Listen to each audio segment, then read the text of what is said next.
श्री कृष्ण गोविंद हरे मुरारी, हे नाथ नारायण वासुदेव।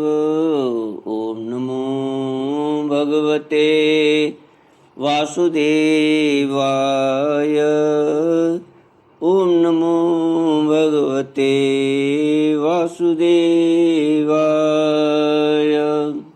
सच्चिदानंद रूपाय विश्वोत्पत्त्यादि हेतुवे तापत्रय विनाशाय श्री कृष्णाय वयं नमः।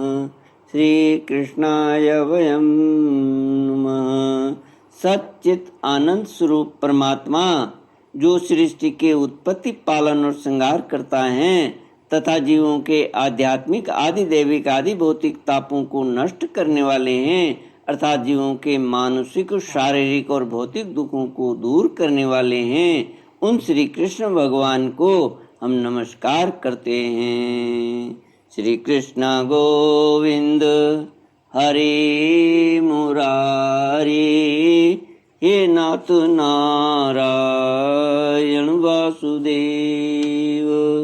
श्रीमद्भागवत प्रथम स्कंद अथ सप्तदशोऽध्याय श्लोक 22 से। राजो उवाच धर्म ब्रवीषि धर्मज्ञ धर्मोऽसि वृषरूप धृक् यदा धर्म कृत स्थानं सूचकस्यापि तद्भवेत् अथवा देव मायाया नूनं गतिरगोचरा चेतसो वचसश्चापि भूतानामिति निश्चयः। परीक्षित ने वृषभदेव से कहा, धर्म का तत्व जानने वाले वृषभदेव, आप धर्म का उपदेश कर रहे हैं। अवश्य ही आप वृषभ के रूप में स्वयं धर्म हैं। आपने अपने को दुख देने वाले का नाम इसलिए नहीं बताया कि अधर्म करने वाले को जो नरक आदि प्राप्त होते हैं वे ही चुगली करने वालों को भी मिलते हैं। अधर्म करने वाले को जो नरक आदि प्राप्त होते हैं वे ही चुगली करने वाले को भी नरक मिलते हैं। अथवा यही सिद्धांत निश्चय है कि प्राणियों के मन और वाणी से परमेश्वर की माया के स्वरूप का निरूपण नहीं किया जा सकता। धर्मदेव, सतयुग में आपके 4 चरण थे, तप, पवित्रता, दया और सत्य। सतयुग में धर्म के 4 स्तंभ थे, तप, पवित्रता, दया और सत्य। इस समय अधर्म के अंश गर्व, आसक्ति और मद से 3 चरण नष्ट हो चुके हैं। अधर्म के अंश 3 चरण नष्ट हो चुके हैं। अब आपका 4था चरण केवल सत्य ही बच रहा है। उसी के बल पर आप जी रहे हैं। असत्य से पुष्ट हुआ यह अधर्म रूप कलयुग उसे भी ग्रास बना लेना चाहता है। ये गौ माता साक्षात पृथ्वी हैं। भगवान ने इनका भारी बोझ उतार दिया था और ये उनके राशि राशि सौंदर्य बिखेरने वाले चरण चिन्हों से सर्वत्र उत्सवमयी हो गई थी। अब ये उनसे बिछुड़ गई है। वे साध्वी अभागिनी के समान नेत्रों में जल भर कर यह चिंता कर रही हैं कि अब आपका स्वांग बनाकर ब्राह्मण द्रोही शूद्र मुझे भोगेंगे। महारथी परीक्षित ने इस प्रकार धर्म और पृथ्वी को सांत्वना दी। फिर उन्होंने अधर्म के कारण कलयुग को मारने के लिए तीक्ष्ण तलवार उठाई। कलयुग ताड़ गया कि ये तो अब मुझे मार ही डालना चाहते हैं। अतः झटपट उसने अपने राज चिन्ह उतार दिए। झटपट उसने अपने राज चिन्ह उतार डाले और भय विह्वल होकर उनके चरणों में अपना सिर रख दिया।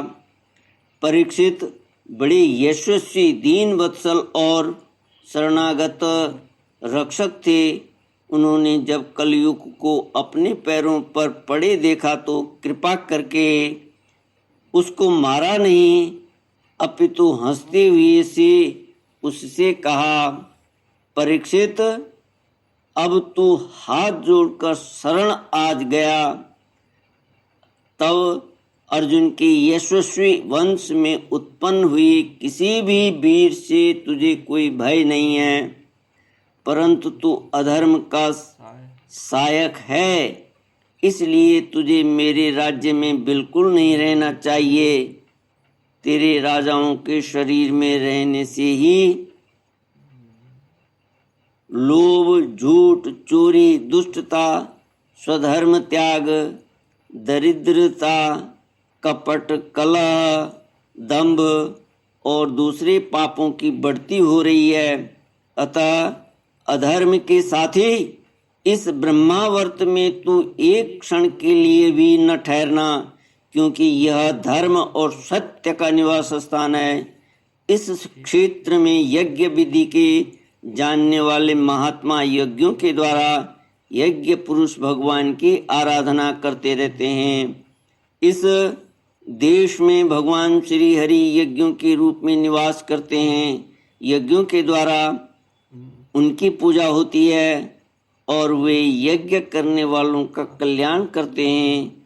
वे सर्वात्मा भगवान वायु की भांति समस्त चराचर जीवों के भीतर और बाहर एक रस स्थित रहते हुए उनकी कामनाओं को पूर्ण करते रहते हैं। सूजी कहते हैं, परीक्षित की यह आज्ञा सुनकर कलयुग सिर उठा। यमराज के समान मारने के लिए उद्यत हाथ में तलवार लिए हुए परीक्षित से वह बोला।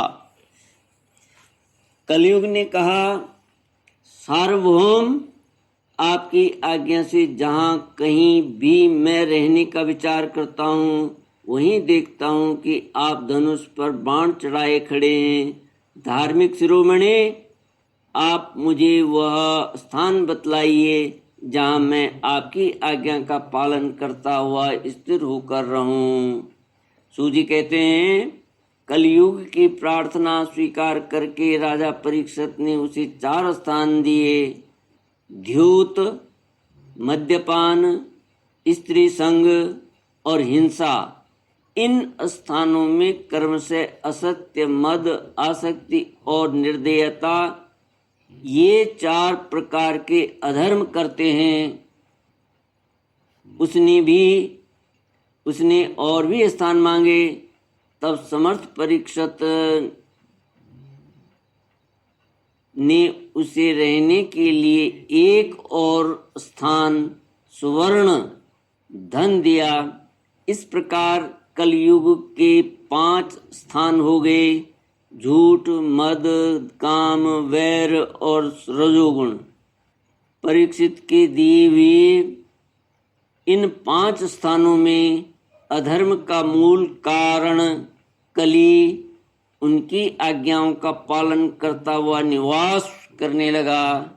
इसलिए आत्म कल्याणकामी पुरुषों को इन 5 स्थानों का सेवन कभी नहीं करना चाहिए। धार्मिक राजा वर्ग के अलौकिक नेता और धर्मोपदेष्टा गुरुओं को तो कभी सावधानी से इनका त्याग करना चाहिए। गुरुओं को बड़ी सावधानी से इनका त्याग करना चाहिए। राजा परीक्षित ने इसके बाद वृषभ रूप धर्म के तीनों चरण तपस्या, शौच और दया जोड़ दिए और आश्वासन देकर पृथ्वी का संवर्धन किया। वे ही महाराजा परीक्षित इस समय अपने राज सिंहासन पर, जिसे उसके पितामह महाराज युधिष्ठिर ने वन में जाते समय उन्हें दिया था, विराजमान हैं। वे परम यशस्वी सौभाग्य भाजन चक्रवर्ती राज सम्राट में राजऋषि परीक्षित इस समय हस्तिनापुर में कौरव कुल की राज्य लक्ष्मी से शोभायमान है। अभिमन्यु नंदन राजा परीक्षित वास्तव में ऐसे ही प्रभावशाली हैं जिनके शासन काल में आप लोग इस दीर्घकालीन यज्ञ के लिए दीक्षित हुए हैं। श्री कृष्ण गोविंद हरि मुरारी, हे नाथ नारायण वासुदेव। श्री कृष्ण गोविंद हरि मुरारी, हे नाथ नारायण वासुदेव। इति श्रीमद्भागवते महापुराणे पारमहंस्यां संहितायां प्रथमस्कन्धे कलिनिग्रहो नाम सप्तदशोऽध्याय। ॐ पूर्णमदः पूर्णमिदं पूर्णात् पूर्णमुदच्यते पूर्णस्य पूर्णमादाय पूर्णमेवावशिष्यते। ओम शांति शांति शांति। हरि ओम। श्री गुरुभ्यो नमः। हरि